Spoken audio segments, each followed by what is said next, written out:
Today's headline: OpenAI's $50 billion compute bill runs into grid pushback. Welcome to the Data Center Daily. Here's BERNAMA. The previously undisclosed spending estimate highlights the scale of investment required to build and operate AI systems, even as the technology remains at an early stage. OpenAI has also outlined plans to invest more than $1 trillion in AI infrastructure over the coming years. OpenAI's spending about $50 billion on compute this year, and that number didn't come from an investor deck. Greg Brockman said it under oath in the Musk suit. That's what gets me.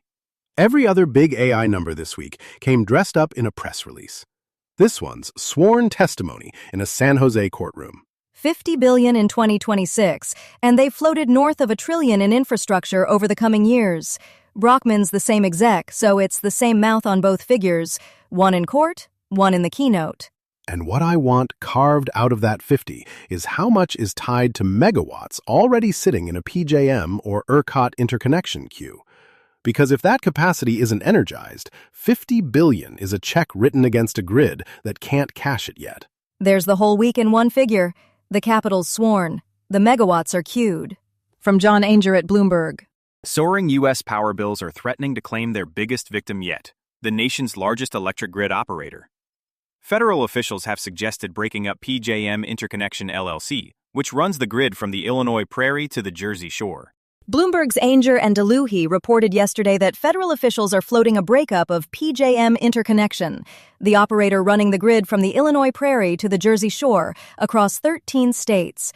Put that next to the Monitor's $23 billion capacity number from last week, and it hits differently.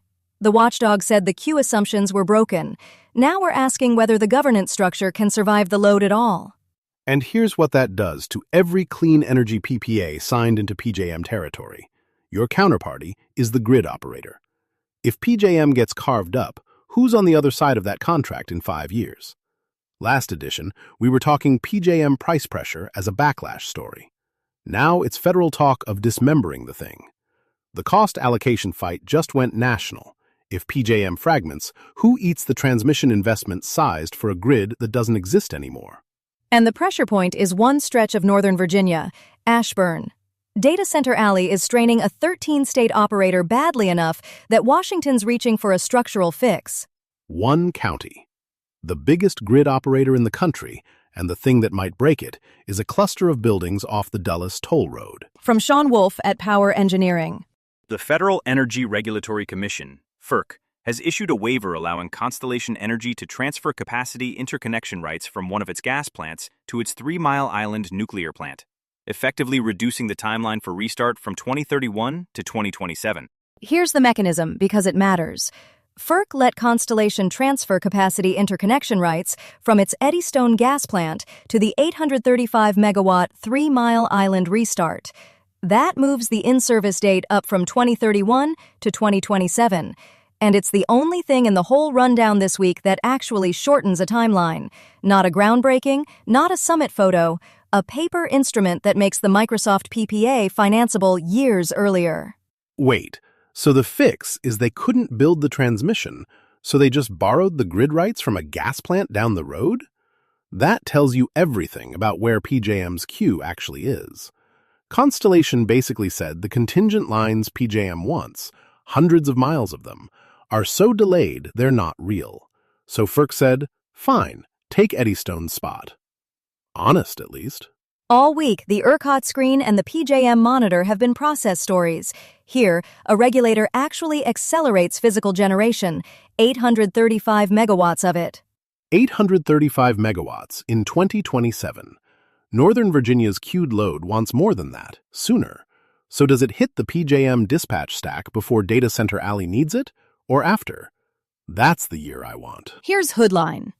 ERCOT is bracing for a scorcher of a summer on the Texas grid, warning that record-breaking electricity demand could hit the low 90-gigawatt range as a wave of new data centers and high heat collide.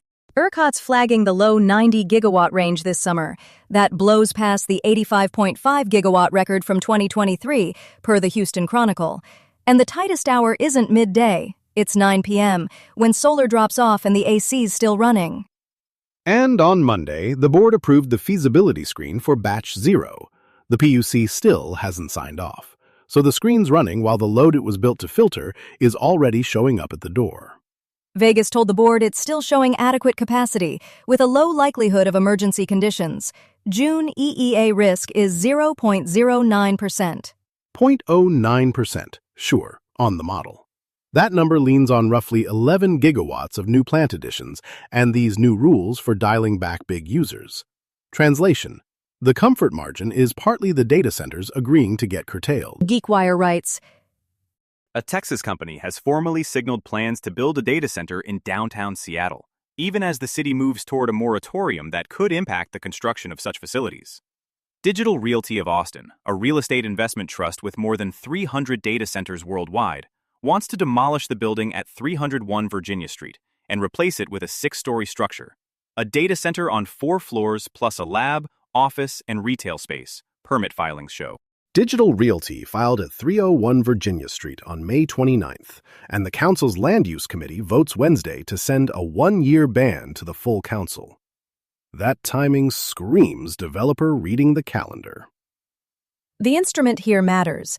The resolution would bar the city from filing, processing, or approving new data center applications for a year, and Digital Realty's paperwork got in before the committee vote. So the fight now is whether May 29th beats the moratorium clock. And catch the spokesperson line. They call it a highly connected, network-dense facility, not an AI data center. 6 stories, 4 floors of data center, and they're still assessing power needs. You're assessing the one number the whole fight is about? A REIT with 300-plus facilities worldwide knows its load profile on day one. Still assessing sounds like a filing posture. Engineers already know the shape of the load. This is the Seattle version of the thing we hit on PLN. A government reaches for the brake, and the project's legal structure may just route around it. The moratorium can't touch an application that's already in the queue. That's the gap between a speech and a document. OpenAI's Michigan groundbreaking was a model for other communities. Seattle's council is reaching for an actual legal instrument because that model didn't work for them. The resolution explicitly names public concern over power, water, and rates. Got a data center story we should be watching? Or a correction to send our way? Email us anytime at datacenterdaily@lanternpodcasts.com. We'd love to hear from you. You'll find links to every story we mentioned today in the show notes. So if something caught your ear, you can dig into the original reporting there. That's the Data Center Daily for Friday, June 5th. Thanks for listening, and have a great weekend. This is a Lantern Podcast.